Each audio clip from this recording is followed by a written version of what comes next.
Alors, bonjour à tous et merci d'être présents. J'en profite pour remercier le Conseil régional de l'Ordre des experts comptables, Nicolas Ferrand et Malika Toati-Lakila pour leur invitation à la présentation de ce webinaire qui portera, comme vous le savez, sur la réforme des retraites. Donc, alors, des petites excuses pour commencer. Il y a deux, trois petites coquilles que vous repérerez peut-être sur le support, notamment à certains endroits, quelques chiffres qui sont intervertis. L'idée générale, rassurez-vous, vous perdrez pas sur le sujet. Ce support que je vais vous présenter sur une petite heure, c'est le support qu'on utilise normalement pour les présentations que nous faisons en cabinet, des animations que nous faisons en cabinet, des ateliers, avec aussi bien les collaborateurs gestionnaires de portefeuille que les experts comptables, pour accompagner nos cabinets partenaires sur l'identification des clients prioritaires pour justement voir, mesurer auprès d'eux les impacts de la réforme des retraites et voir toutes les mesures qui peuvent aller bien, aussi bien sur les régimes obligatoires que sur les éventuelles solutions facultatives qu'ils peuvent mettre en place pour compenser. Alors, je vais avancer un petit peu.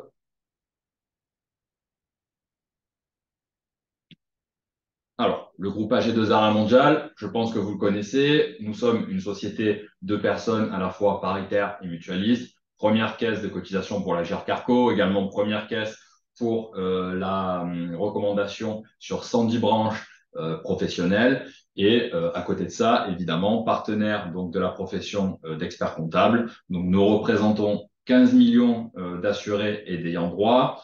Une entreprise sur quatre en France, soit à peu près 500 000 cotisent chez nous et nous sommes environ 11 000 collaborateurs, entre 8 et 900 pour mon secteur d'activité du monde des professionnels qui est plus en lien et en relation avec la profession d'expert comptable. Alors, petit plan rapide, quelques constats, les questions que se posent en général ou que peuvent se poser les clients.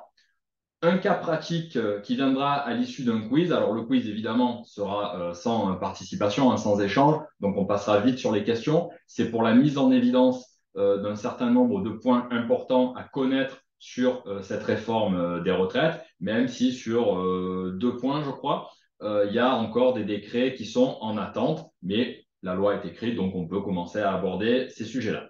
Et également les solutions qui peuvent être adaptées donc, au cas pratique et derrière, éventuellement, la question de l'accompagnement, comment vous pouvez le faire en cabinet.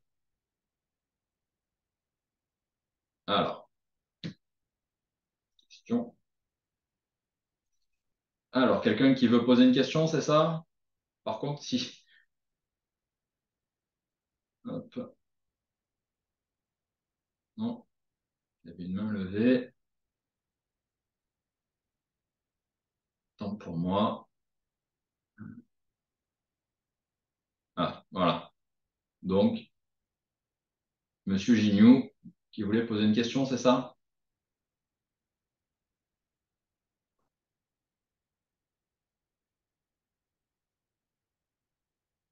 Mince. Je ne sais pas comment ça fonctionne, cet outil. Alors, pour les questions, il y a la possibilité de le mettre par écrit. C'est ce qu'on m'a montré tout à l'heure. Pour que je puisse, au fil de l'eau, répondre. Ce que je vous propose, de toute façon, après, il y aura un temps de questions-réponses justement sur tout ça. Donc, éventuellement, on peut le faire à la fin, si vous voulez bien. Sinon, vous pouvez les mettre par écrit dans la discussion. Et là, je pourrai les voir et répondre au fil de l'eau, puisqu'apparemment, je n'arrive pas à vous donner la main pour le son. Alors, on va avancer. Donc, quelques constats. Alors, on va pas faire de politique évidemment. Le but d'aujourd'hui n'est pas de dire est-ce que la loi est bonne, est-ce qu'elle est mauvaise, est-ce qu'elle va assez loin, est-ce qu'elle ne va pas assez loin. Mais toujours est-il que le gouvernement l'a justifié par un certain nombre d'éléments d'ordre démographique, à savoir l'évolution du rapport actif-retraité. Notre système de retraite par répartition vient de 1945, où le ratio était de 4 actifs pour un retraité. Aujourd'hui, il se rapproche de 2 actifs pour un retraité. Donc, dans le système de répartition où ce sont les actifs qui paient pour les retraités, évidemment, ça crée une tension au niveau du financement.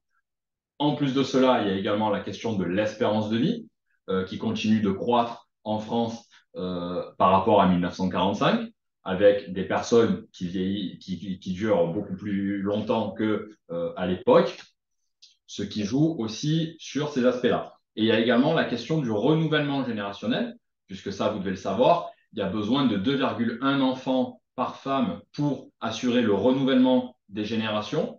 Or, ce ratio, alors que la France était la bonne élève européenne pendant de nombreuses années, ce ratio est aujourd'hui à 1,8 enfants par femme en France.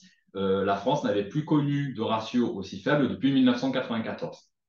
Donc, l'ensemble de ces éléments a conduit le gouvernement à faire cette réforme qui fait suite à un certain nombre de réformes qui allaient un petit peu dans le même sens. On va voir une petite frise temporelle. Donc 1945, la création du régime par répartition. La réforme Mauroy en 82 qui, elle, abaisse l'âge de la retraite à 60 ans. 93, la réforme Balladur, peut-être que vous en souvenez, avec notamment l'impact pour les régimes de base, le passage des 10 meilleures années aux 25 meilleures années. 2003, réforme Fillon, on passe de 160 à 164 trimestres de cotisation. En 2010, la réforme Woerth, qui, elle, va déplacer les bornes d'âge de départ, à savoir qu'on pouvait partir à 60 ans et déclencher le taux plein automatique à 65 ans. Ça va être désormais 62 ans pour l'âge légal et 67 pour le taux plein automatique. C'est la réforme de 2010. 2014, la réforme Touraine, qui fait passer de 170 à 172 trimestres pour les générations pour les personnes nées à partir de 1973. Et donc 2023, c'est bien le sujet d'aujourd'hui, de voir un petit peu ce qu'il en est.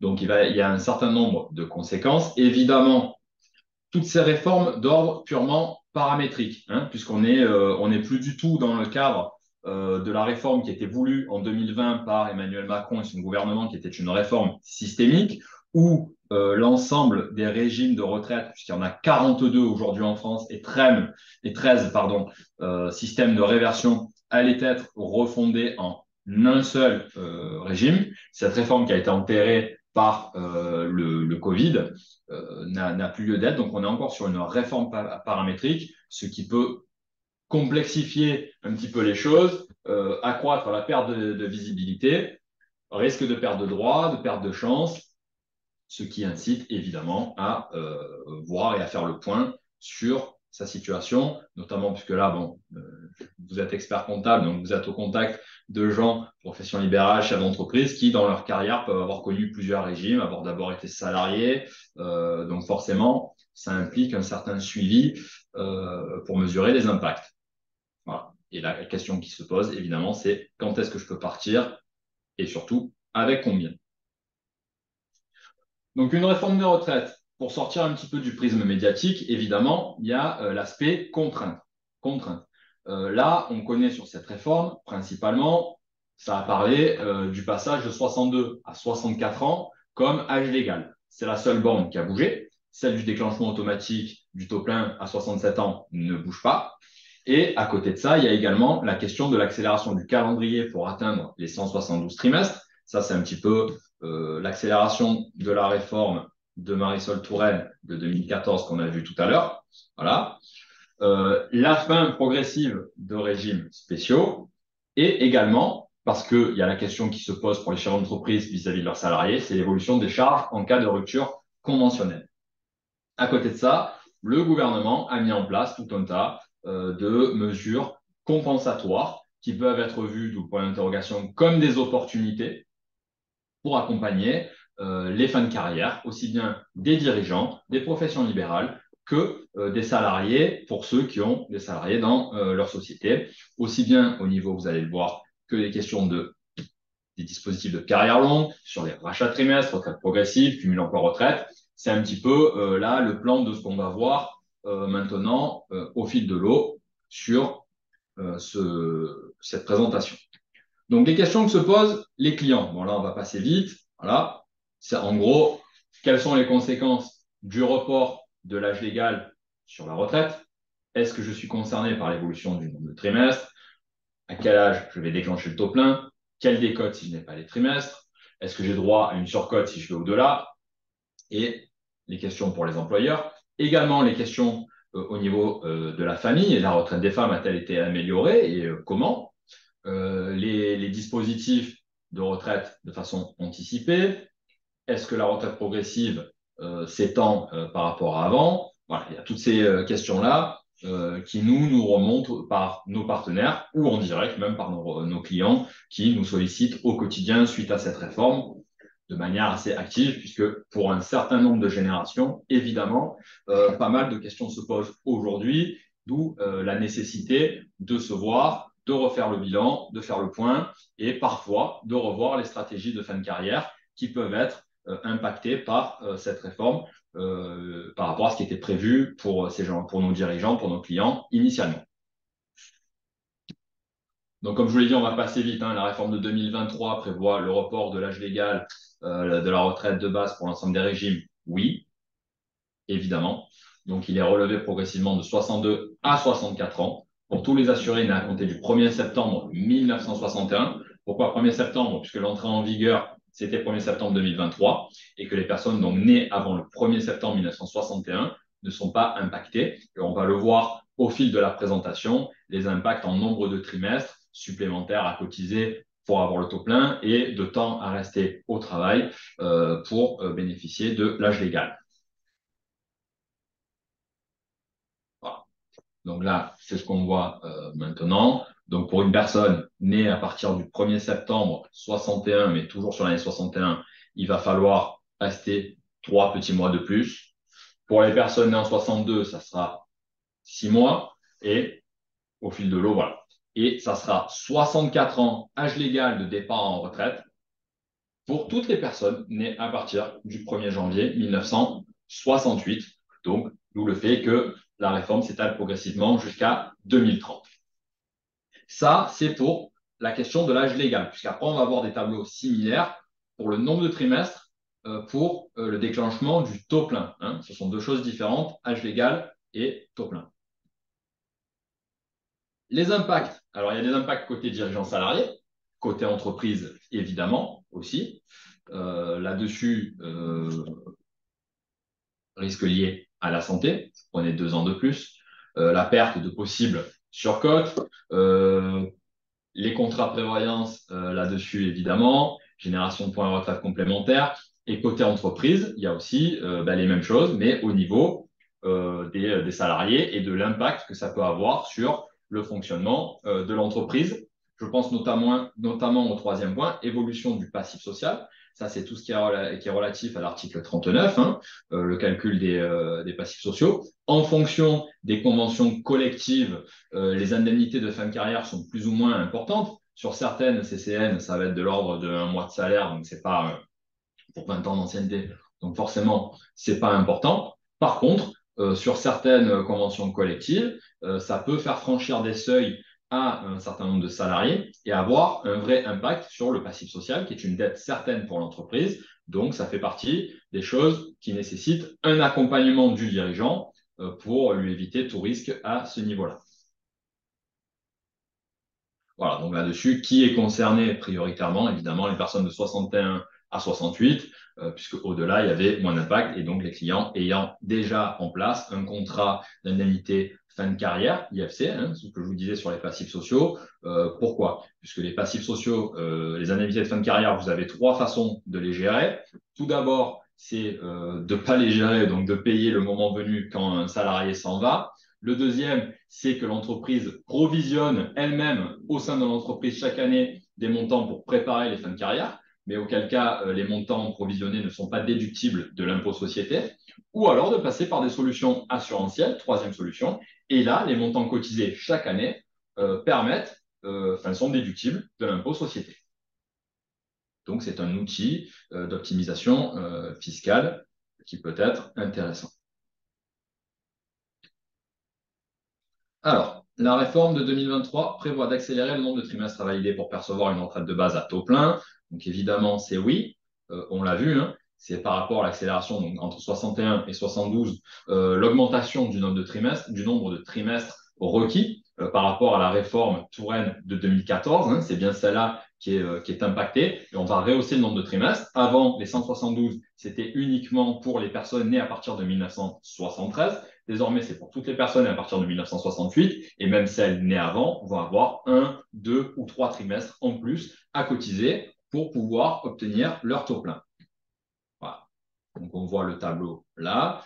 Donc, pour les personnes 1er septembre 61 au 31 décembre 61, ce n'est qu'un trimestre. Idem pour ceux nés en 62. Et à partir de 63, on va passer à 2 trimestres. Et on va également avoir 3 trimestres pour les générations 1965-1966, qui, eux, avec ces 3 trimestres, vont bien se retrouver à 172 trimestres.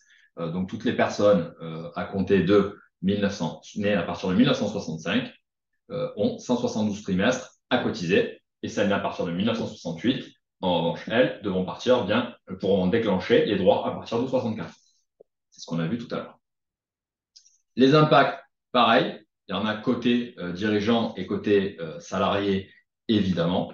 Donc, côté dirigeant, on va être sur les risques de décote pour certaines carrières incomplètes, idem pour les salariés. Donc, forcément, une perte de droits. Le cumul emploi-retraite intégral, s'entend que vous pouvez le déclencher si vous avez tous vos trimestres requis. Donc forcément, il peut être remis en cause. Et c'est la question des clients ayant racheté des trimestres, où là, à ce niveau-là, évidemment, quelqu'un qui aurait anticipé un départ à la retraite, je donne un exemple tout simple, quelqu'un qui pouvait avoir le taux plein à 64 ans, mais qui voulait à tout prix partir à 62 ans quand c'était possible, qui se dit je vais racheter 8 trimestres pour avoir mon taux plein, il a fait ça il y a 10 ans, aujourd'hui, il est coincé. De ce que j'ai cru comprendre, certains arrivent via la réforme à justifier le fait de se faire rembourser, mais toujours est-il que c'était des stratégies de fin de carrière qui, aujourd'hui, non plus sont caduques. Et donc, côté entreprise, il y a la question du maintien des salariés et des dirigeants en activité pour atteindre le taux plein. Et donc, la question de la stratégie de transmission d'entreprise, puisqu'on repousse de 2 ans. Donc, forcément, pour les abattements sur la vente de l'entreprise, c'est à bien prendre en compte, puisqu'il y a 24 mois de délai entre le départ à la retraite, la vente. Donc, là-dessus, quels sont vos clients qui peuvent être prioritaires? Évidemment, tous ceux nés entre 61 et 72, puisque au-delà, il n'y a pas vraiment d'impact, mis à part de passer de 62 à 64 ans, et plus particulièrement, donc génération 63-69. Entre décote et surcote, si je n'ai pas le nombre de trimestres requis, ma retraite de base subira une décote par trimestre, donc en 2. C'est dommage qu'on ne puisse pas être dans les champs. Ça aurait été sympa de voir un petit peu le degré de connaissance là-dessus. Donc, je vous spoil ça. C'est 1,25, le taux de décote ou de surcote, d'ailleurs. Voilà. Donc, c'est régime de décote auprès du régime de base, commun à tous les régimes. Décote, elle reste limitée à 20 trimestres maximum, et dans le fait, ça ne sera plus que 12, puisqu'il ne peut y avoir que 3 années maximum, jusqu'à 67 ans, vous déclenchez automatiquement le taux plein, les 50%. Donc, à partir de là, vous ne pouvez avoir que 3 années de retard, soit 12 trimestres. À l'inverse, le droit à la surcote, il n'est pas limité dans le temps. D'ailleurs, on va voir qu'il peut y avoir des options pour le doper un petit peu plus tard. Il est évidemment décalé, c'est-à-dire qu'on peut commencer à déclencher de la surcote qu'à partir de l'âge légal. Donc, même quelqu'un qui aurait eu les trimestres requis avant l'âge légal, il ne fait pas de surcote sur les trimestres cotisés entre le fait d'avoir le moment où il atteint le nombre de trimestres requis et le moment où il a l'âge légal. On ne fait pas de surcote, on ne fait la surcote qu'au déclenchement de l'âge légal. Donc, quelqu'un qui pouvait déclencher avant de la surcote à partir de 62 ans s'il avait tous ses trimestres, aujourd'hui ne pourra en déclencher qu'à partir de 64 ans. Et donc, pour les professions libérales, la surcote, elle est de 0,75 au lieu de 1,25. Voilà. Et 1,25 pour les avocats, qui, eux, ont leur propre régime de base et complémentaire avec la CNBF. Là, pour vous montrer un petit peu comment se calcule la retraite pour les salariés enfin les dirigeants assimilés salariés et les dirigeants qui cotisent à la sécurité sociale des indépendants sur les régimes alignés. Vous avez évidemment tout d'abord la question de la moyenne de votre revenu annuel des 25 meilleures années, qui est évidemment relevé en fonction du plafond annuel de la Sécu, puisque c'est plafonné au plafond annuel de la Sécu qui change chaque année. Par rapport à ça, vous avez une retraite qui est calculée. Ça peut être que 50%. Voilà les impacts s'il manque 4 trimestres, 8 trimestres, 12 trimestres. Vous avez donc un taux qui va s'appliquer, qui peut être plein à 50%, mais vu que là, on a les cas où il manque 4, 8 et 12 trimestres, forcément, il y a un impact. Donc, on l'a vu, c'est 1,25 par trimestre manquant. Donc, 1,25 de 50%, en réalité, c'est 0,6 et quelqu'un. Voilà. D'où le fait que ça fasse 45,5 pour 4 trimestres et non pas 45. Pas 4 fois 1,25. Mais à côté, ça ne s'arrête pas là. Hein, sinon, ça serait trop beau. À côté, le calcul du régime de base, c'est donc le revenu annuel moyen des 25 meilleures années, plafonné au PASS, au plafond annuel de la Sécu, fois le taux, donc là 47,5, 45, 42,5 en fonction du nombre de trimestres, fois une fraction de durée d'assurance, donc le nombre de trimestres que vous avez que les dirigeants ont effectué, divisé par le nombre de trimestres requis. Donc, même quelqu'un qui aurait le taux plein automatique à 67 ans, mais qui n'a pas eu le nombre de trimestres requis, n'aurait pas forcément toute sa retraite. Hein, vous avez compris, quelqu'un qui arrive à 67 ans avec le 168 sur 172, il n'a pas ce ratio de 1 qui lui permet de partir avec la totalité. Et là, évidemment, quand il manque des trimestres, vous voyez les impacts. Alors, si vous manque 4 trimestres, l'impact n'est pas substantiel. En revanche, quand il vous manque 12 trimestres, l'impact, lui, est substantiel à ce moment-là. Donc forcément, ce point, c'est pourquoi? Parce que ça, tout le monde le sait, que plus il vous manque de trimestres, plus il vous manque. C'est juste pour attirer votre attention qu'on peut avoir le taux plein en le déclenchant automatiquement à 67 ans. Tout le monde l'aura. Mais ça ne veut pas dire que vous allez partir avec 50% de la moyenne de vos meilleures années, puisqu'il y a encore cette fraction durée d'assurance sur durée requise qui peut faire baisser votre régime de base, votre retraite de base, hein, là-dessus. Et par contre, à l'inverse, vous arrivez à la retraite avec 174 trimestres au lieu de 172, la fraction DA sur DR reste égale à 1 et ne peut pas excéder 1. On ne va pas aller au-delà.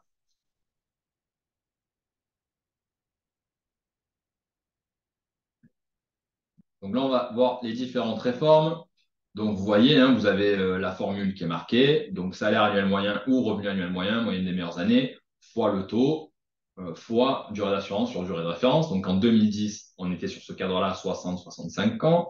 Évidemment, les choses ont été relevées. On est passé à 62 et à 67 pour le taux plein. Voilà, les deux bornes qui ont bougé. Donc, à ce moment-là, on pouvait avoir jusqu'à 20% de décote ou jusqu'à 20% de surcote. Évidemment, après, il y a d'autres réformes. 2013, on a augmenté le nombre de trimestres. On les a relevés à 172 pour les générations nées à partir de 1973. Et la réforme de 2023, où il y a une seule borne qui va bouger, donc celle de 62 à 64, celle à 67 ne bougeant pas. Et accélération du calendrier pour les personnes nées à partir de 1965, où on va se retrouver donc avec cette question des 172 trimestres, alors qu'avant, c'était pour les personnes nées à partir de 1973.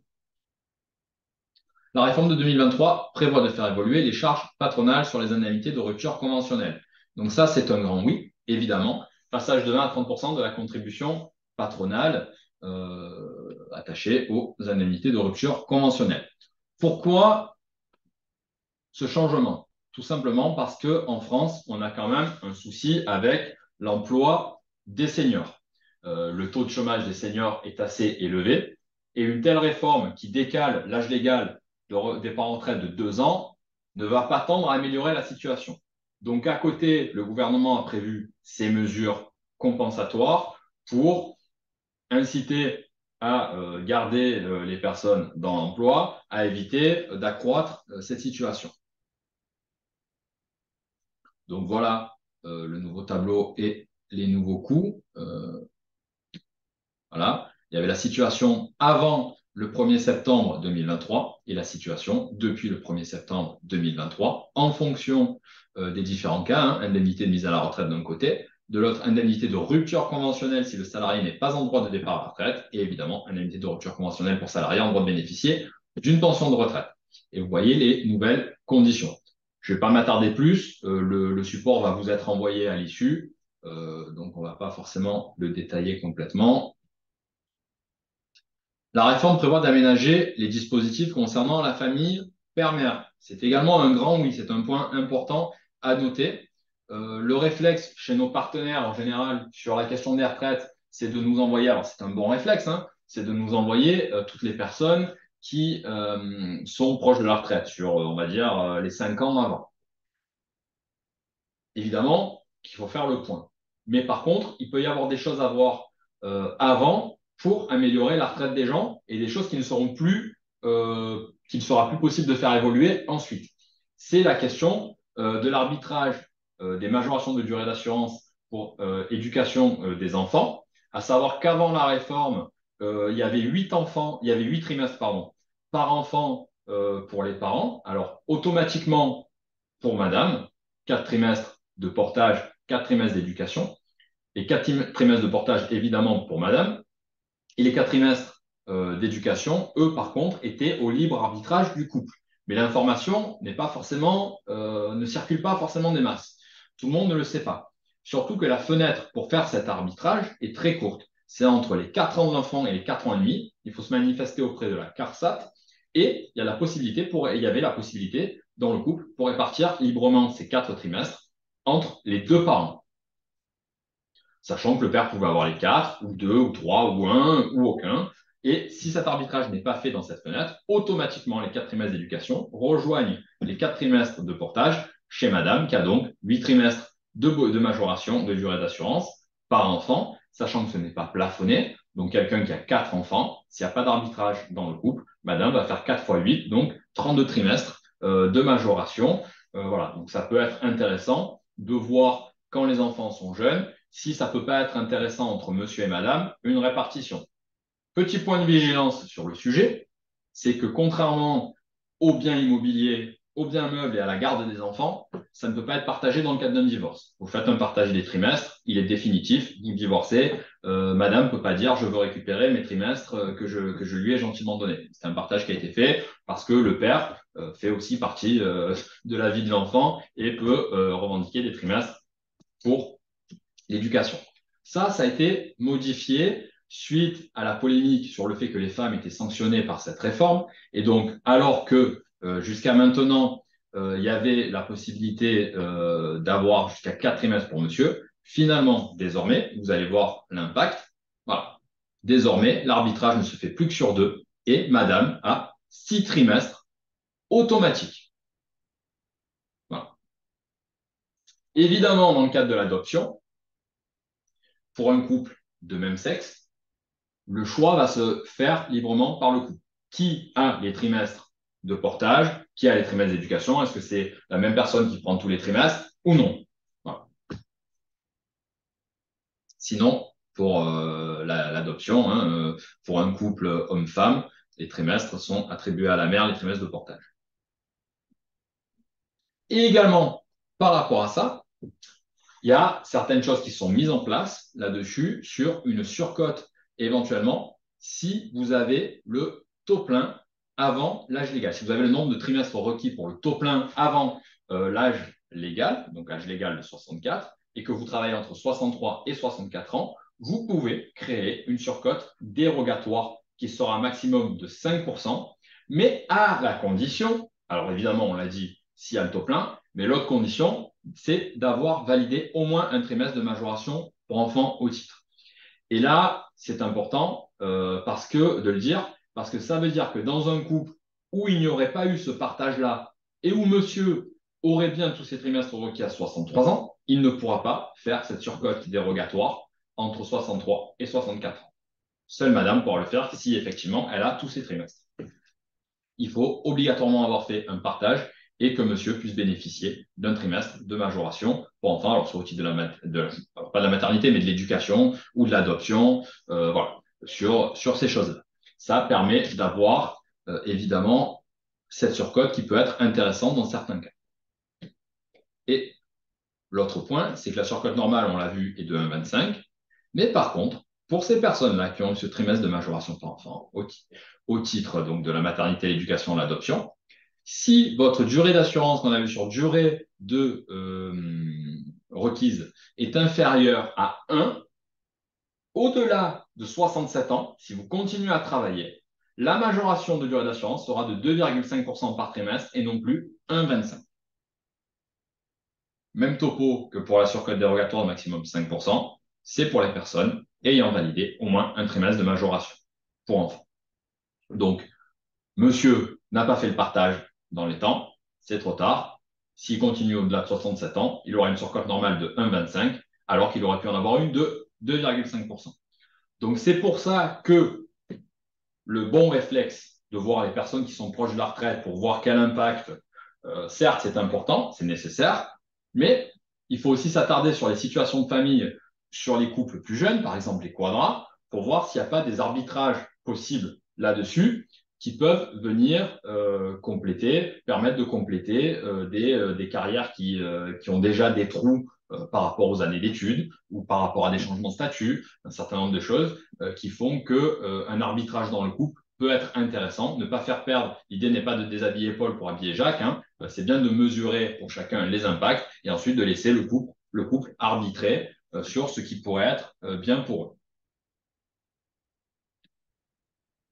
Le dispositif de départ anticipé pour carrière longue est étendu. Alors oui, évidemment, donc vous avez dû suivre les débats sur la réforme des retraites, avec notamment toutes les polémiques qu'il y a eu sur le fait que certaines générations pouvaient se retrouver à avoir à cotiser plus de 43 ans, donc plus de 172 trimestres. Et là-dessus, ça a été corrigé par l'instauration d'une nouvelle borne pour le départ anticipé à 21 ans. Avant, il fallait avoir 4 ou 5 trimestres cotisés avant ses 20 ans ou ses 18 ans pour prétendre à un départ anticipé. On a toujours ce départ anticipé. On l'a même pour ceux qui ont cotisé ces trimestres-là avant 21 ans. C'est la nouveauté dans cette réforme.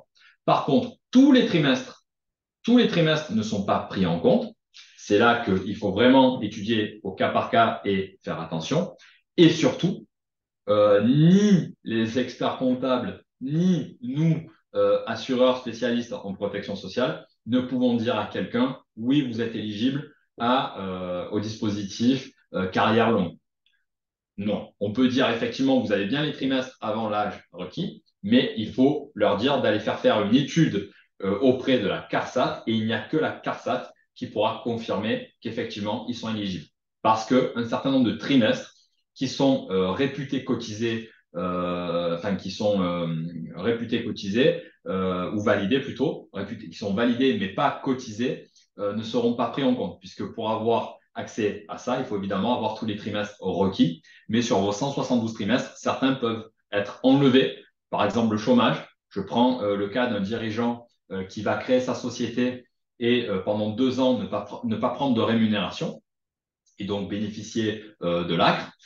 Il va avoir donc bien ces 8 trimestres validés, il n'y a pas de souci, hein, ils apparaîtront sur le relevé de carrière, mais pour ce dispositif, il n'y en a que 4 qui seront pris en compte. Voilà, comme vous le voyez, chômage, 4 max. Pour l'invalidité, c'est 2. Pour maladie ou accident du travail, c'est 4. Parfois, on peut avoir des arrêts maladie qui durent un peu. Hein. Voilà, ben ça va être plafonné. Et donc, l'exemple que je vous prends du dirigeant d'entreprise qui, pendant 2 ans, est resté, à bénéficier des indemnités chômage pour pouvoir lancer sa société sur de bonnes bases, lui, il ne pourra pas y être éligible ou il faudra cotiser une année supplémentaire pour y prétendre. Voilà. Donc l'assouplissement du dispositif carrière longue, voilà, c'est ce que je vous disais. Nouvelle borne à 63 ans pour un âge de début de carrière avant 21 ans. Donc là-dessus, justifié de 5 trimestres avant la fin de l'âge début de carrière ou 4 si vous êtes de fin d'année. Vous pourrez partir à partir d'un âge anticipé. Évidemment, comme je l'ai dit, avoir tous les trimestres requis, hein, ça va de soi. Voilà. Et évidemment, il y a un traitement à part pour ceux ayant commencé juste avant 20 ans. Côté dirigeant, donc possibilité de ne pas cotiser plus de 43 années. Hein, c'était bien l'idée de corriger ce problème-là qu'il allait y avoir dans certains cas.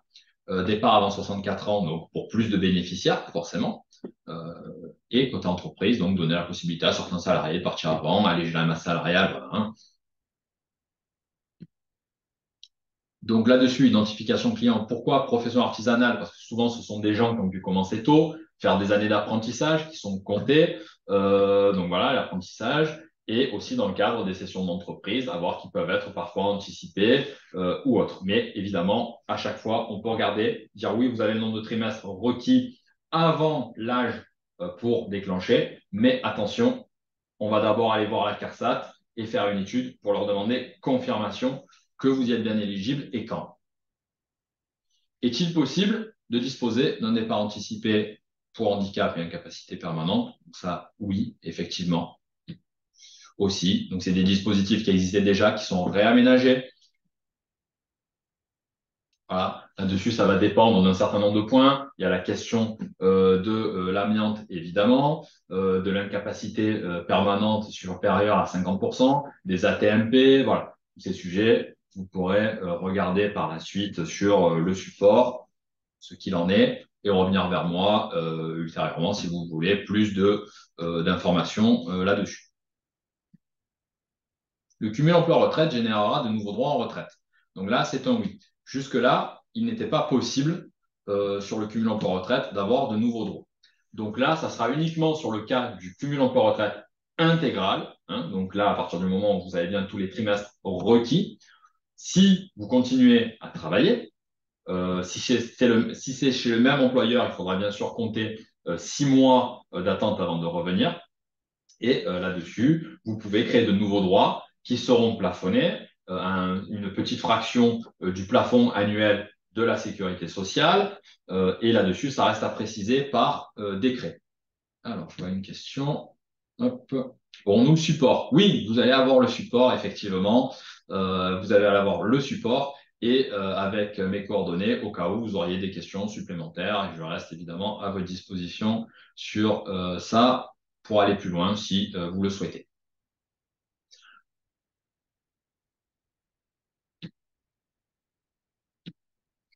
Hop. Alors, l'assouplissement du dispositif de cumul emploi-retraite intégral. Voilà ce que modifie la réforme.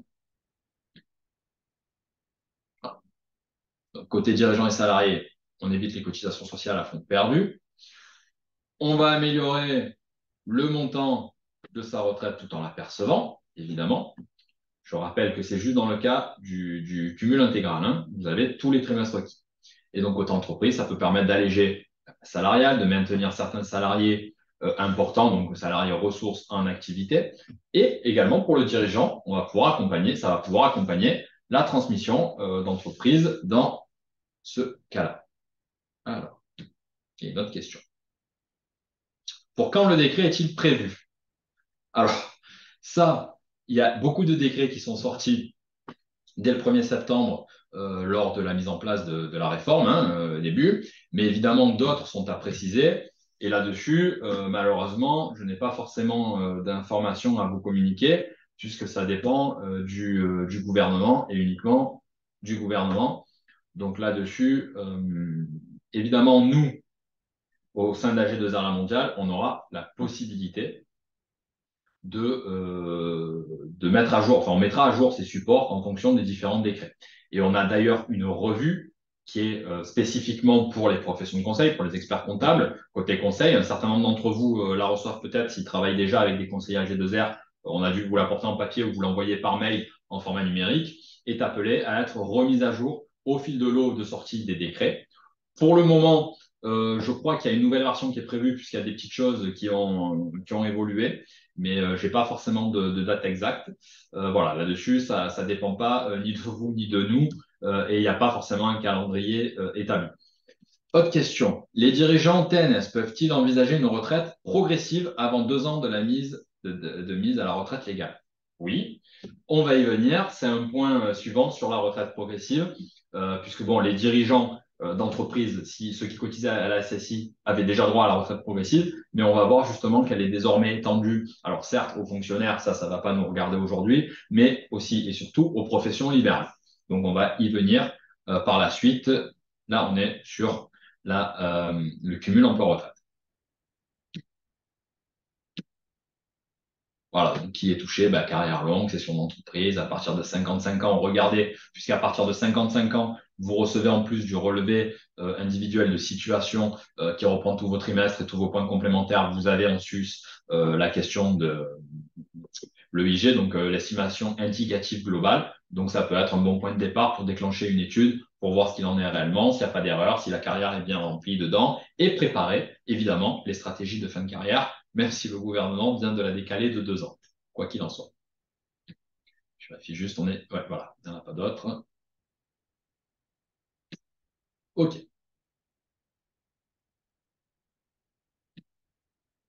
Alors, la réforme prévoit de revoir le dispositif de retraite progressive, ce que je viens de vous dire.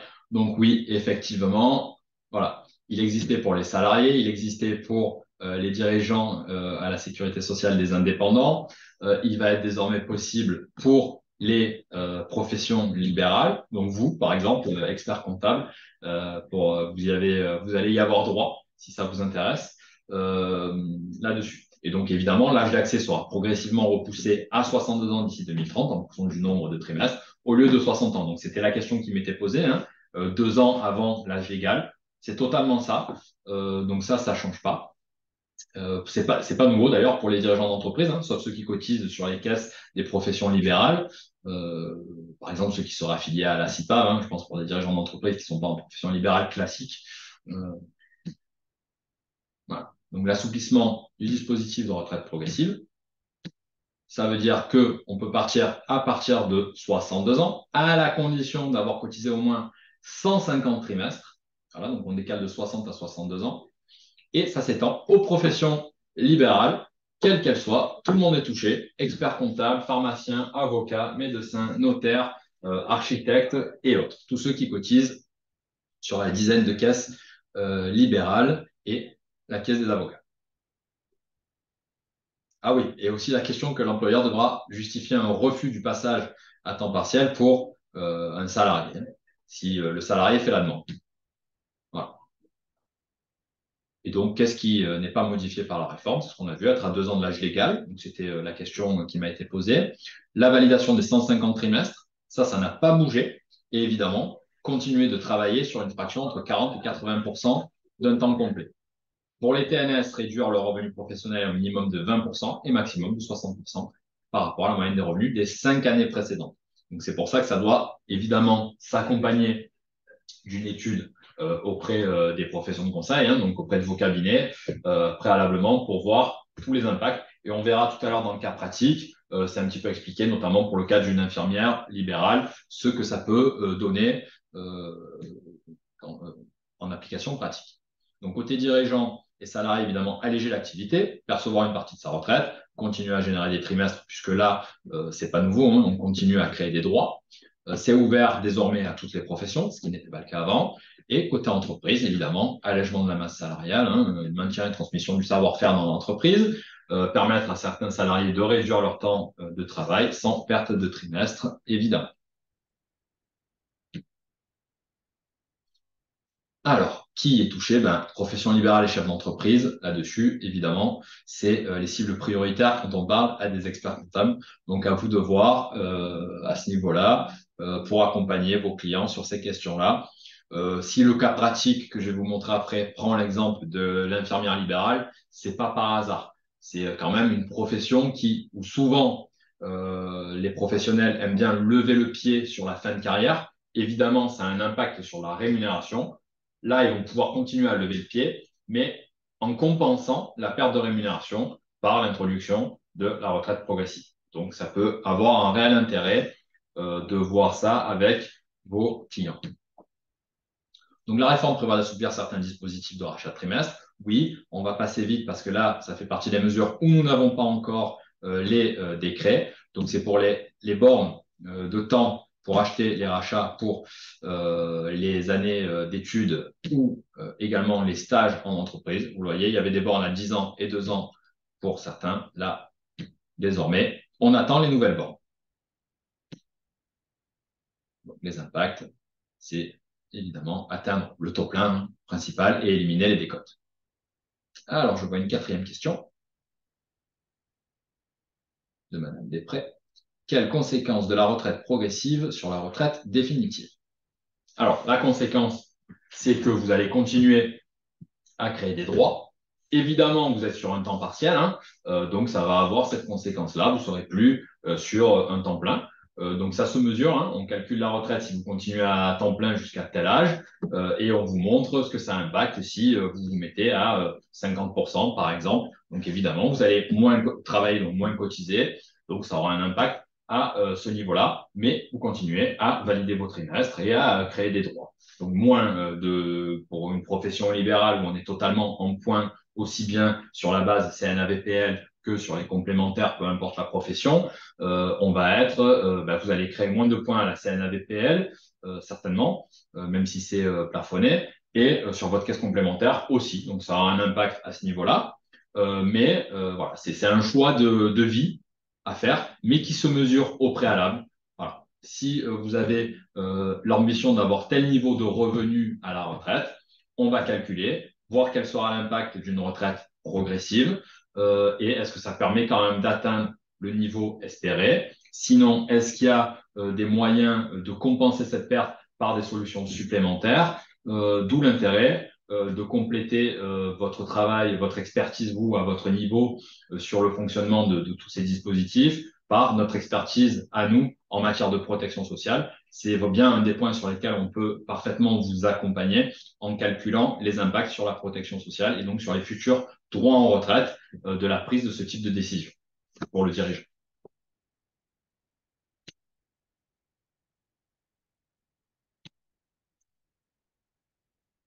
Donc là, identification client à partir de 35 ans, puisque c'est la première année où on reçoit le relevé individuel de situation électronique, mais on peut de toute façon le télécharger à n'importe quel âge du moment qu'on a travaillé sur inforetraite.fr ou l'assurance-retraite.fr, c'est la même chose.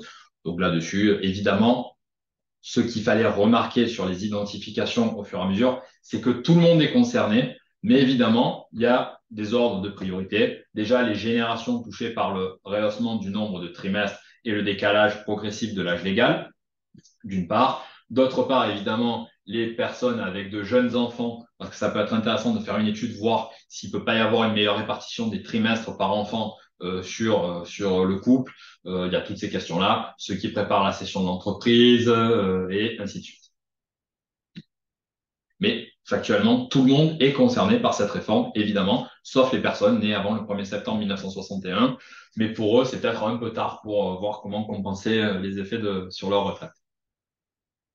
Alors, le cas de Florence et Christophe. Donc, on a un dirigeant d'entreprise assimilé salarié et une infirmière libérale. Voilà. Donc, des personnes touchées par le rehaussement progressif des trimestres, nées avant 1973. Donc, monsieur est né en 68, madame né en 70. Ils ont des enfants. Rémunération de monsieur et de madame, tous les deux au-dessus du plafond annuel de la sécurité sociale. Ça fait, là, je vous verrai, il y a des petites coquilles sur les tableaux qui vont vous être présentés des impacts réformes, mais l'idée générale sur les pertes, ils sont. Hein. Alors, on va venir. Monsieur veut partir à la retraite le plus tôt possible et madame, éprouvée physiquement, c'est un cas qu'on a souvent avec les infirmières libérales quand même, qui font un métier clairement éprouvant et en fin de carrière, je sais que j'en accompagne certaines parmi mes sociétaires et effectivement, c'est rare qu'elles restent à 100% jusqu'au bout, comme elles le pouvaient le faire au démarrage. Donc, elles souhaitent alléger son activité. Excusez-moi, parfois une difficulté à faire passer. Voilà. Donc, quand est-ce qu'ils vont pouvoir partir avec combien avant, après réforme? On va voir les impacts de la réforme. Quelles optimisations possibles des régimes obligatoires pour monsieur, mais aussi pour madame? Et enfin, qu'est-ce qu'on peut faire au niveau des régimes supplémentaires? Alors, monsieur, voilà ce qu'était sa retraite avant la réforme. Taux plein, alors il pouvait partir à 62 ans, taux plein à 65 ans avec 2477 euros. 2477 euros, les calculs que nous faisons sont toujours nets de CSG. Hein. Donc la CSG a déjà été déduite, c'est ce qui toucherait directement. La réforme arrive, donc évidemment, il ne peut plus partir à 62 et 63 ans. Il a donc de la décote qui va se faire, donc ce n'est pas moins 6,5, mais bien moins 5% à 64 ans, moins 2,5 à 65 ans, et donc taux plein à 65 ans et demi, puisqu'il a 2 trimestres de plus à cotiser pour avoir son taux plein. Reculage légal et accélération des trimestres. C'est ce qu'on a vu. Mais monsieur voulait partir effectivement à 62 ans, quoi qu'il arrive. Donc, par rapport à ça, qu'est-ce que ça ferait? Si je pars à 62 ans, je ne peux pas demander ma retraite avant 64 ans, quelle perte? Donc là-dessus, on le voit. À 62 ans, avant, il avait 24 000 euros, 27 648 à 64 ans, et donc évidemment, s'il part aujourd'hui après la réforme, 0 à 62 et 24 880 à 64 ans, puisqu'il y a une grosse décote du fait qu'il ne travaille plus. Donc cette décote va avoir un impact du fait de l'arrêt à 62 ans. Donc par rapport à ça, on peut calculer que sur une espérance de vie de 20 ans, et on est en deçà de la réelle espérance de vie, hein, on va être sur une perte chiffrée à 110 000 euros sur 20 ans. Entre les 2 années de retraite pleine à 27 648, plus la différence entre 27 648 et 24 880 fois 20, ça fait 110 000 euros de perte pour monsieur. Madame, même point, elle pouvait partir à 62 ans avec le tour plein avec 1 953 euros. Et après là, on a bien à 64 ans le départ, recul de l'âge légal. Mais par contre, comme madame avait le taux plein à 62 ans, qu'est-ce qui se passe? C'est ce qu'on a vu tout à l'heure. Donc, elle a bien tous les trimestres requis. Donc, entre 63 et 64 ans, vu qu'elle a eu des enfants, elle va fabriquer les 5% de majoration. Donc, 5% de majoration qui, du coup, un an après l'âge légal, serait 10%.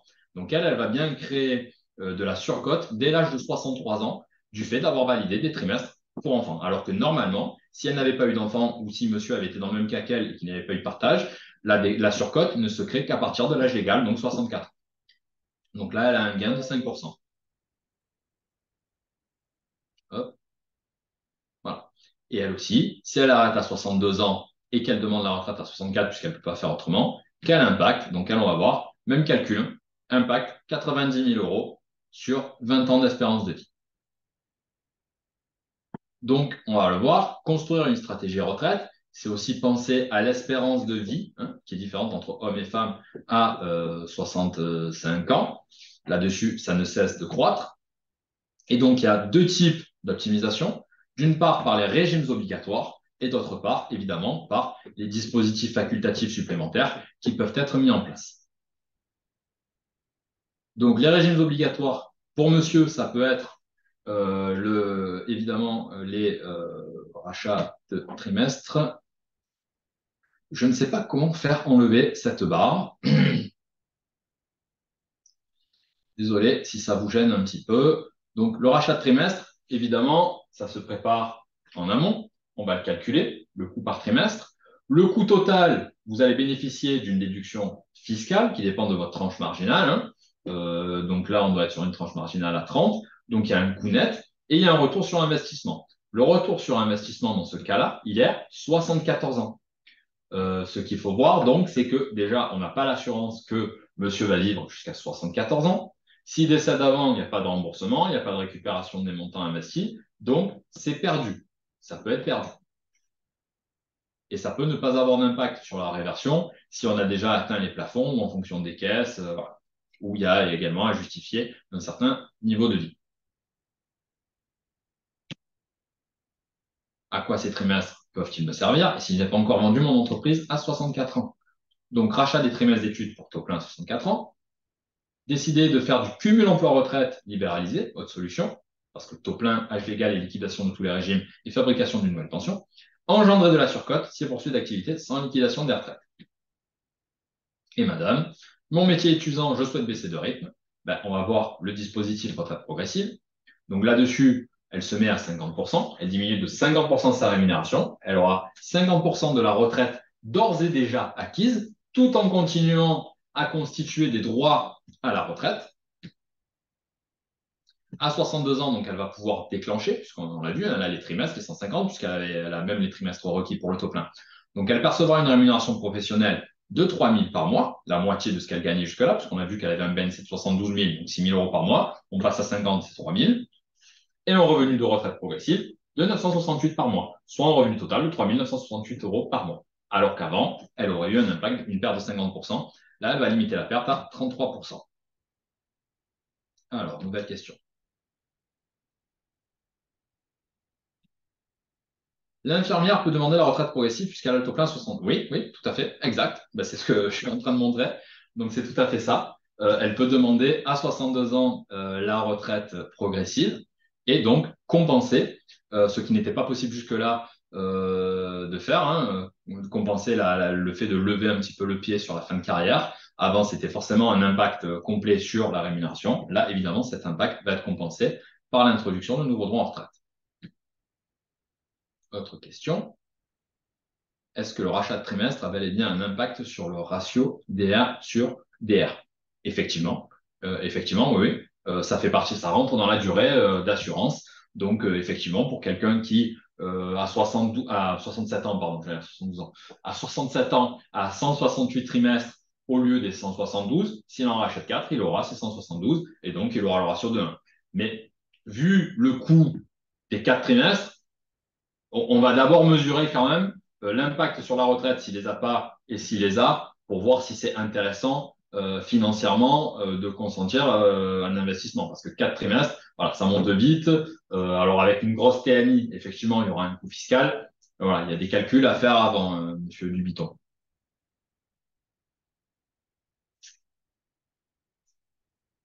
Alors, je reviens à la retraite progressive. Voilà, donc on voit qu'elle diminue que de 33% de ses revenus. Alors, puis-je bénéficier d'un départ anticipé? On va le voir, hein, c'est ce que je vous ai dit tout à l'heure. Carrière longue, madame a 63 ans, elle a cotisé 5 trimestres avant ses 21 ans. Elle a donc la possibilité de liquider sa retraite à taux plein à 63 ans, mais ce n'est pas automatique, nécessite une étude. Donc ça, c'est auprès de la CARSAT que vous faites cette demande. Et c'est eux qui vont confirmer que oui ou non, la personne peut bénéficier de ce dispositif. Là-dessus, nous, en tout cas à notre niveau, nous ne sommes pas habilités à faire cela. Alors, je vois que les questions, ça s'accélère un petit peu. Alors, comment gérer un revenu BNC alors qu'il y a un caractère aléatoire sur le niveau du montant du BNC réalisé chaque année? Alors, là-dessus, pour vous répondre simplement, ça va vraiment être à voir entre vous et vos professions. Nous, à notre niveau, j'ai pas forcément la possibilité d'accompagner là-dessus. C'est puisque pour avoir la retraite progressive, il faut justifier donc que vous n'avez qu'un certain taux d'activité. On a vu les seuils et que votre rémunération est bien impactée d'un certain niveau. On l'a vu, et pour madame, ça peut être 50% de baisse. Donc là-dessus, je suis conscient des fluctuations qu'il y a sur les BNC, notamment avec les cotisations sociales qui d'une année sur l'autre peuvent changer. Certaines professions sont même appelées à N-2 sur les cotisations. Donc pour peu que 2 ans avant, on ait fait une grosse année, qu'on baisse, ça va avoir un impact là-dessus, évidemment. Mais ça ne peut être qu'au niveau du conseil, hein, chez les experts comptables, qu'on va pouvoir travailler sur ces points-là, d'où le nécessaire accompagnement du client qui souhaite mettre en place ce type de dispositif. Madame Després, est-ce que ces calculs concernent seulement la retraite de base? Alors, si vous me demandez les calculs que je vous ai montrés, non, on n'est pas que sur la retraite de base, on est sur la retraite complète. La retraite qui se compose avant tout dispositif supplémentaire, facultatif éventuel, Madelin, PER, autres, c'est 2 éléments. Le premier, c'est la retraite de base, évidemment, et le deuxième, c'est la retraite complémentaire. Vous cotisez en fonction de certaines caisses. Donc, le salarié ou dirigeant assimilé salarié, ce sera la GIRCARCO. Le dirigeant à la sécurité sociale des indépendants cotise à la complémentaire des indépendants, le RCI, et en fonction des professions libérales dans différentes caisses. Vous, à la CAVEC, évidemment, les médecins à la CARMF, les infirmières libérales, puisque dans une infirmière libérale, c'est la CARPIMCO. Voilà, on va avoir les huissiers à la CAVOM. On a 10 caisses, une dizaine de caisses, enfin, beaucoup, même plus. Mais en gros, il y a les 10 grandes caisses qu'on connaît. La CIPAF pour un architecte, un ostéo ou un dirigeant de cabinet de bureau d'études. Voilà. Donc, on a des caisses différentes. Donc, les calculs que vous voyez là, que je vous montre pour ces retraites, pour ces carrières, donc monsieur qui gagnait 54 000 euros, si je ne dis pas de bêtises, madame 72 000, c'est la retraite totale, avec, d'une part, régime de base, régime complémentaire. Autre question, c'est combien le rachat d'un trimestre? Comment le calculer? Alors, nous, on a ça pour vous accompagner là-dessus. En gros, hein, vous prenez l'âge du client, vous rajoutez 2 zéros. Mais, sauf que il faut le faire plus tardivement, parce que comme je vous l'ai dit tout à l'heure, quelqu'un qui a 10 ans aurait anticipé le fait qu'il avait le taux plein à 64, mais qui voulait à tout prix partir à 62 ans, qui se serait racheté 8 trimestres. Aujourd'hui, ça lui sert plus à rien, puisqu'il devra quand même partir à 64 ans et il ne bénéficiera pas de surcote sur ces 8 trimestres en plus, de facto, donc ça ne lui sert à rien. Donc certes, plus on rachète jeune, moins on rachète cher, mais plus on rachète jeune, plus on prend le risque que le rachat ne serve finalement à rien en fonction des réformes à venir. Donc vous prenez l'âge de votre client et vous rajoutez 2 zéros et vous avez quand même un ordre d'idée assez proche de la réalité, sachant que ça sera le montant brut du trimestre et que derrière, il va être déductibles fiscalement, donc en fonction de la tranche marginale d'imposition du client, hein, sachant que maintenant les tranches marginales apparaissent clairement sur l'avis d'imposition, sur la 2042, vous pouvez faire un calcul très rapide. Le calcul de la retraite se fait sur les 25 dernières années ou les 25 meilleurs. Les 25 meilleurs, les 25 meilleurs. Donc c'est pour ça que sur la fin, on peut effectivement lever le pied quand on voit que de toute façon, quoi qu'on fasse, on n'aura pas mieux que 25 années pour ceux qui sont sur les régimes alignés. Donc ça va être les dirigeants assimilés salariés d'une part et d'autre part les dirigeants TNS cotisant à la sécurité sociale des indépendants, hein, ce qu'on appelle les régimes alignés. Alors, je reviens à mon petit support. Merci pour vos questions, en tout cas. Ça montre qu'il y a de l'intérêt pour la présentation et que vous vous souciez d'accompagner les clients et que vous avez de vrais sujets. Alors, les régimes supplémentaires qu'on peut mettre en place, puisque là, on a vu sur un cas très spécifique comment accompagner sur des questions d'ordre des régimes obligatoires, puisque c'est la première étape, hein, quand on va étudier le cas d'un de vos clients dans une démarche interprofessionnelle. Évidemment qu'on va d'abord se poser ensemble avec vous à regarder qu'est-ce qui est faisable au niveau des régimes obligatoires. Et au-delà, on va pouvoir, avec des régimes supplémentaires, accompagner la stratégie de fin de carrière via un outil universel créé par la loi Pacte en 2019, par le gouvernement, en vigueur depuis 2020. Donc ce PER avec 3 compartiments très clairs qui peut suivre le titulaire toute sa carrière. Un compartiment 1 avec 2 fiscalités possibles, 154 bis du Code général des impôts pour les travailleurs non salariés et 163 quater vici pour, alors tout le monde y a droit, hein, mais on va plutôt le faire avec les salariés, évidemment. Et ce compartiment, vous pouvez aussi faire du VVND, versement volontaire non déductible. En absolu, je ne suis pas sûr que ça ait un grand intérêt, hein. Vous pouvez faire ça sur de l'assurance vie, donc autant aller direct sur l'assurance vie. Le compartiment 2, ça peut être un vrai sujet pour ceux qui ont des salariés, parce qu'on va pouvoir mettre, alors évidemment, virer dessus les abondements que vous faites sur les PEE, PERCO et autres, les CET, les jours de CET, les jours de repos non pris, avec certains plafonds chaque année, et ça peut être intéressant dans les entreprises. Et le compartiment 3, c'est ce qui remplace les anciens articles 83. Donc, c'est collégial, hein, vous pouvez le mettre au sein de votre entreprise, soit pour le collège cadre, soit pour le collège salarié non cadre, soit pour tout le monde. Et là, sur le compartiment 3, il y aura les versements faits par l'entreprise, sachant que si le salarié, lui, veut faire du versement supplémentaire, ça sera évidemment du versement volontaire, donc ça sera sur le compartiment 1. Voilà. Et cet outil nécessite un réel accompagnement, puisque dans la loi Pacte, il est clairement écrit, et aujourd'hui, malheureusement, par rapport au nombre d'opérateurs, ce n'est pas toujours fait, parce que tous les opérateurs n'ont pas la compétence, mais on ne met pas un PER en place sans avoir fait préalablement une étude retraite, parce que avant d'être un outil de défiscalisation, d'optimisation fiscale très intéressant, c'est évidemment un plan épargne retraite. Donc là-dessus, votre client doit dire quelle retraite il veut, comment on l'a construit avec le PER, quel niveau d'épargne il peut mettre, et c'est sur ces bases-là, d'une vraie étude retraite, qu'on va mettre en place la solution supplémentaire au niveau là où il place le curseur en fonction de ses possibilités, sachant que ça peut se mettre aussi en article 62, hein, évidemment, du Code général des impôts, avec tiers payeur par la société pour ceux qui sont gérants majoritaires.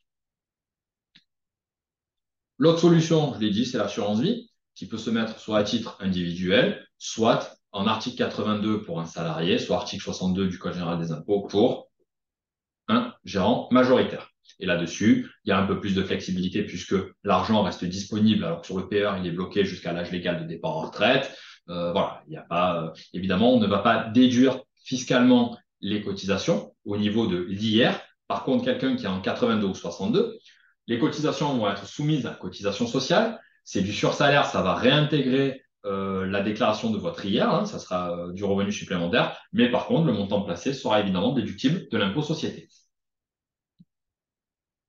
Comment on utilise les dispositifs? On peut construire des stratégies, tout simplement, en mêlant les fiscalités. Voilà, certaines utilisables avant l'âge légal des régimes obligatoires, l'assurance vie, et par contre, le PER se déclenche. On peut l'utiliser à partir de l'âge légal, pas forcément à l'âge auquel on prend la retraite, hein, mais uniquement à partir de l'âge légal. Alors, par exemple, je prends l'exemple de monsieur qui voulait s'arrêter à tout prix à 62 ans, mais qui ne pouvait pas déclencher ses droits avant 64 ans. Comment pouvons-nous faire? Eh bien, il va pouvoir cotiser sur un support assurance vie jusqu'à 62 ans. Alors là, on met article 82 puisqu'il est assimilé salarié, mais ça peut être à titre individuel, hein, c'est pas forcément la société. Peu importe, là-dessus, liberté totale, hein, en fonction de la sensibilité de chacun, des possibilités sur l'entreprise ou non. Et il va pouvoir la liquider quand il veut, donc là, 62 ans, pour pouvoir vivre entre 62 et 64 ans. Donc au moment où ce monsieur, avec son conseil expert comptable, vient nous voir, on va calculer quelle cotisation il doit mettre pour de 62 à 64 ans, pouvoir subvenir à ses besoins à la hauteur que lui-même a fixée. Est-ce qu'il lui faut 30 000 euros par an? Est-ce qu'il lui faut 20 000 euros par an? En fonction, voilà. Et on va construire la solution en fonction de son besoin. Évidemment, celui qui vient nous voir à 58 ans devra mettre beaucoup plus que celui qui va nous voir à 45 ou 50 ans. C'est pour ça qu'il ne faut pas forcément attendre le dernier moment pour travailler sur ces questions-là, parce que plus tôt la personne va venir nous voir, moins elle aura à placer tous les mois pour se construire une belle retraite. Quelqu'un qui commence à 30 ans à mettre 80 euros par mois sur un PER aura plus à la sortie que celui qui va mettre 500 euros par mois à 60 ans.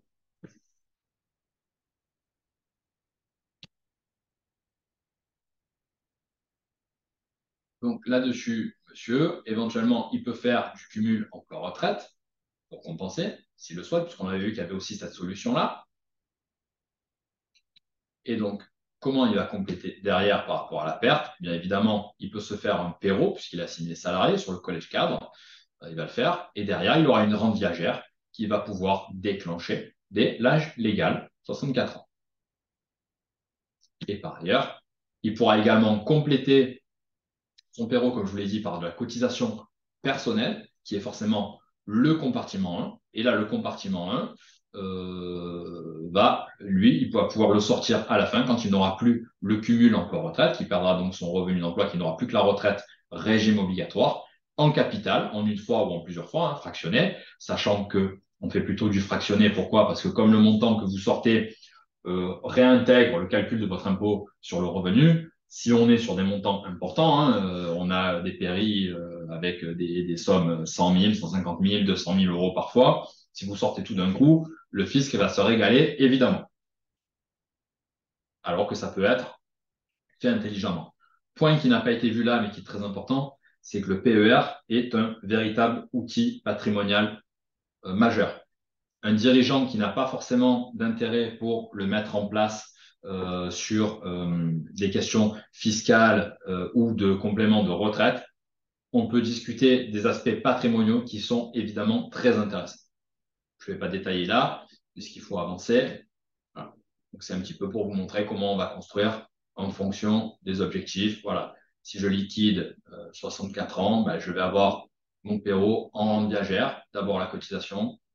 Ensuite, évidemment, je peux sortir dès le départ en capital mon compartiment 1. Pourquoi? Parce que on peut faire aussi le calcul que les premières années, on va avoir besoin de plus parce qu'on va souhaite évidemment aux gens de rester en vie, en bonne santé le plus longtemps possible, mais on va peut-être avoir plus de propension à pouvoir voyager, à pouvoir s'amuser les premières années de retraite, et par contre les années suivantes, à être sur un rythme un petit peu plus cool, ou peut-être il y aura moins de besoins, même si à la fin, ça peut s'accélérer le besoin avec les questions de dépendance. Donc ça peut aussi être un outil, on va dépenser moins au départ sur son compartiment 1 où on est libre de le faire fonctionner comme une épargne classique, pour garder pour les années plus tard, si dépendance il y a. Voilà. Donc évidemment, le C1, vous le voyez, vous faites en retraite progressive, vous n'avez pas déclenché le régime obligatoire, hein, c'est une retraite progressive à 62 ans. L'âge légal reste bien à 64 ans, donc c'est qu'à partir de 64 ans que vous pourrez utiliser le capital fractionné. Donc là, c'est le cas de madame qui va compenser et n'avoir une perte que de 33% au lieu de 50%. Voilà. Pendant 10 ans, capital fractionné, puis après rente viagère parce qu'elle a moins de besoins. On peut faire les deux.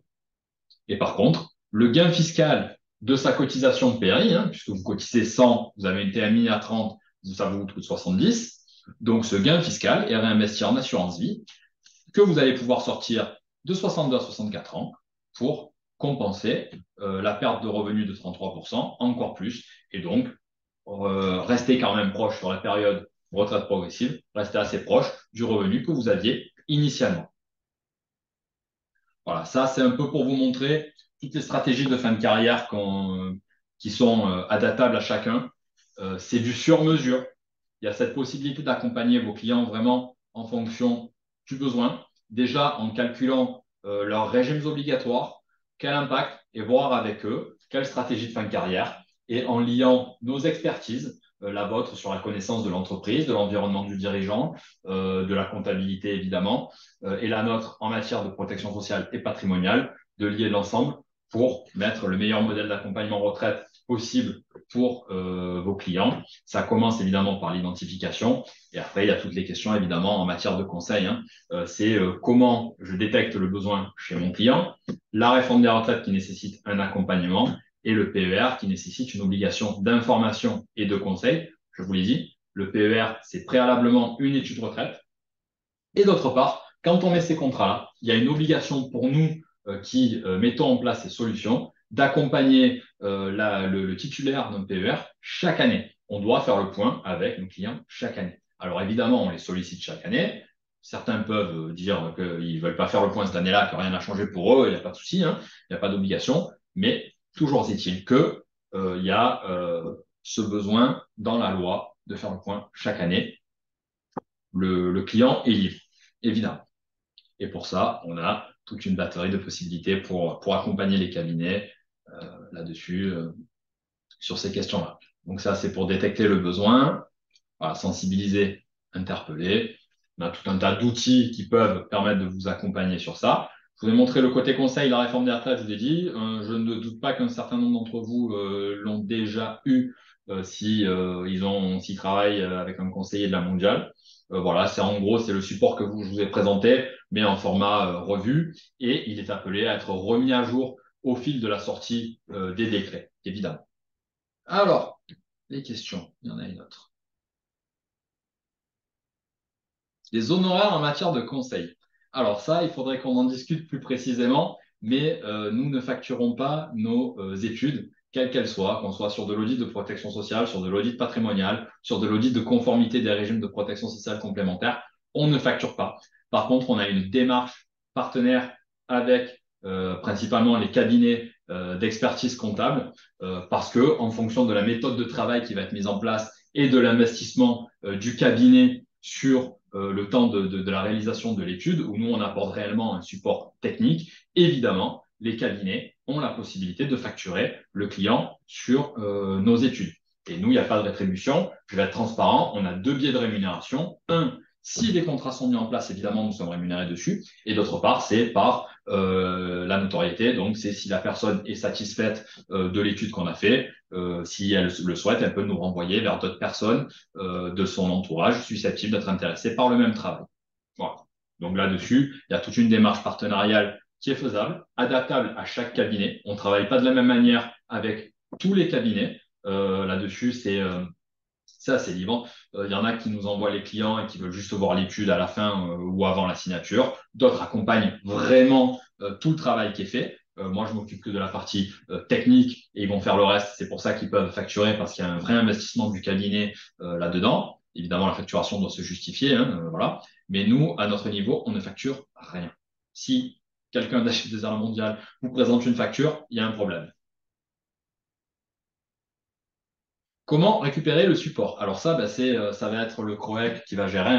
Moi, je leur ai envoyé, je suis sur leur ordi. C'est pour ça que je m'excuse pour les éventuels petits soucis techniques. C'est que j'ai l'habitude de travailler sur Teams et là, je suis sur Zoom. C'est une nouveauté pour moi. On risque de passer pour un dinosaure de l'Internet. Étant habitué à Teams, je ne connaissais pas cet outil. Peut-on avoir un replay? C'est prévu, effectivement. Donc, copie de la diapositive et l'intervention est enregistrée. Donc, je crois qu'on arrive à la fin. Est-ce qu'il y a d'autres questions? Il y a quelqu'un qui a du mal à envoyer la question puisque j'ai bonjour, mais pas le reste de la question. Alors, je vois que ça arrive. Merci de laisser vos coordonnées. Elles seront sur le support, effectivement. Donc là-dessus, elles seront dessus. Mais si vous voulez noter, je peux les donner tout de suite. Donc mon numéro de téléphone, il n'y a pas de secret, 06 09 78 90 73. Mon nom, Nicolas Blanc. Il n'y a pas de secret, mais je vais les mettre sur le support. Comme ça, vous les aurez évidemment. Un client qui est à la retraite souhaite créer une société. Quel statut vous lui conseillez? Sachant que maintenant, le cumul emploi-retraite génère de nouveaux droits. Vous lui conseillez de prendre une rémunération. Quels sont les nouveaux droits? Question parfaite pour dire pourquoi il faut accompagner. Personne, aucun spécialiste en protection sociale ne pourra vous répondre de but en blanc sur cette question. Pourquoi? Il va falloir voir le client, il va falloir voir les impacts, il va falloir voir ses objectifs, la vie de famille, est-ce qu'il y a des gens à protéger, qu'est-ce qu'il veut faire, quel niveau. On va calculer, on va prendre l'ensemble sur ISOCOût, la même enveloppe de rémunération. Qu'est-ce qui se passe s'il est salarié? Qu'est-ce qui se passe s'il est TNS? Quel statut peut mieux lui convenir? Mais il n'y a pas une réponse toute faite sur une question de 3 lignes. On va être au cas par cas et on va devoir écouter le client et voir avec lui ses attentes, ses besoins, ses objectifs et les éventuels risques qu'il peut y avoir. Donc là-dessus, je n'ai pas de réponse toute faite à vous faire.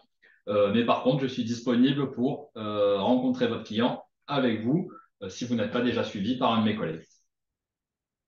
Puis-je avoir vos coordonnées? Bon, ben, comme j'ai dit, je vais le redire pour ceux qui n'auraient pas entendu. Donc, Nicolas Blanc, 06 09 78 90 73. Mais elles seront sur le support que vous recevrez à la suite. Alors, merci pour cette présentation. Ben, merci pour votre attention. J'espère que ça vous a plu. Bonjour, concernant la deuxième pension pour le cumul emploi-retraite, c'est uniquement pour celles liquidées à partir de septembre 2023. Celles en cours ne sont pas prises en compte. Non, effectivement. Alors, à voir, ça doit être précisé, hein, mais à voir effectivement pour ceux qui sont déjà en cumul emploi-retraite aujourd'hui. Alors, cumul emploi-retraite intégral, hein, ça vous l'avez bien noté. Cumul emploi-retraite intégral. Effectivement, la question se pose pour ceux qui sont déjà dans le cadre. Normalement, c'est pour ceux à partir du 1er septembre 2023 et avec le délai de carence de 6 mois à respecter si on va chez le même employeur, évidemment. Alors, cette deuxième pension concerne les cumuls avec une activité salariée ou TNS. Non, non, tout le monde. Tout le monde, du moment que vous êtes en cumul emploi-retraite intégral et que donc, au moment où vous le déclenchez, vous avez bien tous les trimestres requis pour le taux plein. Proposez-vous des études d'optimisation de la rémunération du dirigeant? Oui, tout à fait. Alors, en gros, pour résumer les études qu'on peut faire, c'est un de base l'APS, audit de protection sociale, donc la prévoyance retraite. C'est l'étude justement sur les arbitrages d'optimisation de la rémunération du dirigeant et sur également les études sur le choix du statut du dirigeant là-dessus. Ça va avoir des impacts, et on va calculer les impacts sur les cotisations sociales, sur la rémunération, sur la protection sociale, quel impact en prévoyance, quel impact pour la retraite. Et là-dessus, on va pouvoir vous accompagner en calculant à l'euro près, à ISO, s'il faut garder à ISO coût pour l'entreprise ou au même niveau de pouvoir d'achat, ou les deux, on va pouvoir accompagner là-dessus. Et également, comme je l'ai dit, on va pouvoir faire également tout ce qui est audit patrimonial, audit de préparation à la transmission de l'entreprise, quand on le prend un petit peu avant, 3, 4, 5 ans avant, pour accompagner le dirigeant pour toutes les optimisations qui peuvent être intéressantes. C'est une mission qu'on a développée en interne qui s'appelle transmission d'entreprise organisée. Il y a également tout ce qui va être audit de conformité des régimes de protection sociale complémentaire et également, parce que je pense que c'est quelque chose qui revient de plus en plus auprès de vos clients, c'est les demandes d'optimisation des régimes supplémentaires au sein des entreprises sur les questions de protection sociale avec épargne salariale, par exemple, qui peuvent être intéressants, d'autant plus que ça va également concerner le dirigeant qui peut accéder à ces supports. Alors, la carence s'applique même si le cumul est intégral. Oui, la carence s'applique même si le cumul est intégral. Effectivement, il y a la carence de 6 mois si on est dans le même, dans la même entreprise. Pardon. Comment organisez-vous ces études avec les experts comptables? Alors, on ne va pas rentrer dans les détails puisque, comme je vous l'ai dit, ça va dépendre vraiment de votre sensibilité là-dessus. Certains envoient les dossiers aux partenaires, à nos conseillers, ou à moi-même, puisque je suis conseiller en plus d'être responsable régional auprès des conseils. Ils envoient les dossiers, on gère. Et après, en fonction de la sensibilité, soit on fait que la partie technique et que le cabinet va vraiment avoir la main et on va faire une restitution au client à trois, préparée en amont. C'est ce que moi, en général, j'essaie de développer avec les partenaires parce que c'est vraiment le mieux en matière de devoir de conseil, c'est d'avoir les deux expertises. On voit le client ensemble et avant ça, on s'est mis d'accord avec l'expert comptable sur ce qui était présenté ou non au client, ce que l'expert comptable jugeait pertinent, ce qui m'a demandé d'enlever, ce qui m'a demandé de rajouter parfois. C'est le mieux. Mais au-delà de ça, si vous n'avez pas le temps ni la possibilité au sein de votre cabinet d'accompagner comme ça, on va le faire plus en direct en vous faisant juste valider au préalable les solutions. Ou alors, des fois, il y a un lien de confiance totale et ça va être a posteriori que l'étude sera envoyée pour joindre au dossier permanent du client. Voilà, c'est vraiment la sensibilité du cabinet. Le mieux, c'est qu'on prenne contact et qu'on puisse vous présenter la méthode partenaire, sachant que derrière, on va s'adapter à vos besoins, à votre envie d'accompagner et là-dessus, faire du sur-mesure aussi au niveau du cabinet en fonction de ce que vous pouvez faire en termes de temps et de moyens.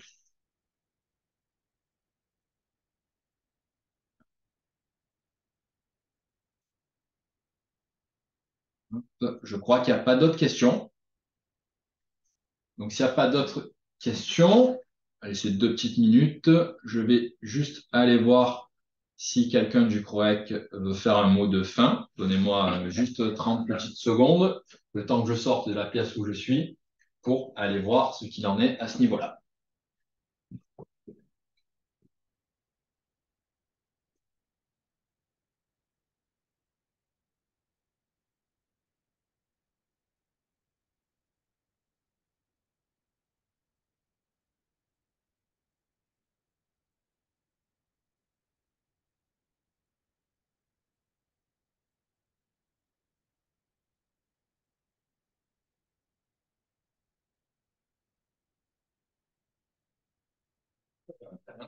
C'est toujours en cours.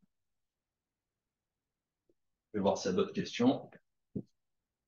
Alors, dernier point, donc non, Monsieur Ferrand a dû repartir. Alors, juste pour voir, non, on est toujours à 28 questions. C'est qu'il n'y en a pas d'autres. Donc, auquel cas, vous avez eu mes coordonnées. Elles seront spécifiées également sur le support. Donc, pas d'inquiétude là-dessus. Sur ce, je vous remercie pour votre attention. C'était quand même nombreux.